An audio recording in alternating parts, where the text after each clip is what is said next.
بسم الله الرحمن الرحيم سبح اسم ربك الأعلى الذي خلق فسوى والذي قدر فهدى والذي أخرج المرعى فجعله غثاء أحوى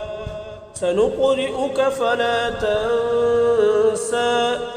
إلا ما شاء الله إنه يعلم الجهر وما يخفى ونيسرك لليسرى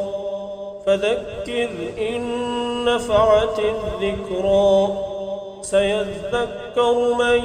يخشى ويتجنبها الأشقى الذي يصلى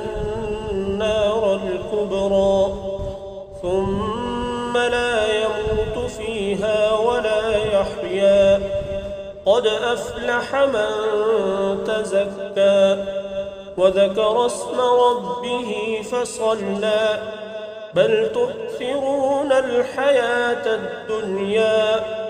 والآخرة خير وأبقى إن هذا لفي الصحف الأولى صحف إبراهيم وموسى